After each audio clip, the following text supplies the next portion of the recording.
They didn't start by yelling or threatening, which almost made it worse. Because when my boyfriend and I moved into that quiet, overly manicured neighborhood, me tall, muscular, bearded, built like I lift my problems instead of talking about them, and him, slim, skinny, soft-spoken, observant in a way that makes people underestimate. Him it felt polite on the surface, smiles that lingered just a second too long, neighbors who waved but never stopped to chat, and the first HOA email landed like a mosquito bite. Easy to ignore, labeled friendly reminder, about trash cans being visible for a few extra minutes. Which was funny because every other house on the street left theirs out half the day. But somehow only ours was documented with timestamps, and I laughed it off while he raised an eyebrow and said, "Let's just keep track." And that became the pattern. Quiet targeting wrapped in courtesy. Notes about noise when we were silent. Warnings about appearance standards when our place looked better than most. And it was always us, never anyone else. And still, no one said the word gay. They didn't have to. Because you could feel it in the way the HOA president clipboard always hugged to her chest like a life raft looked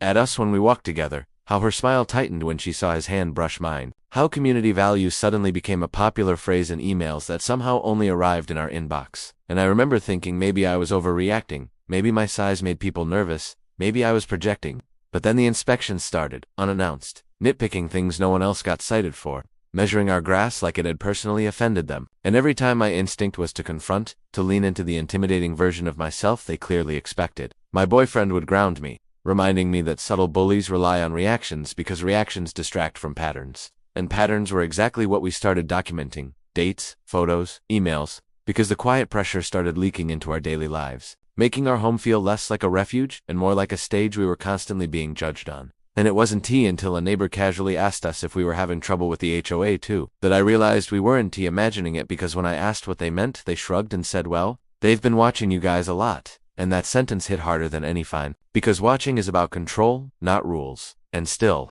nothing was overt enough to call out, just enough to exhaust, make you wonder if leaving would be easier. And I'll admit, I thought about it, late at night, staring at the ceiling while he slept beside me, wondering if my body, my presence, our visibility made life harder for him. And that's when I knew this wasn't about lawn, height, or trash cans. It was about comfort. Theirs versus ours. And the turning point came at the first HOA meeting we attended together, when conversations stopped as we entered. Chairs shifted, eyes followed us. And the president spoke in that syrupy tone about maintaining harmony, carefully avoiding specifics. Until I asked, calmly, what exactly we'd done wrong, and the room went quiet.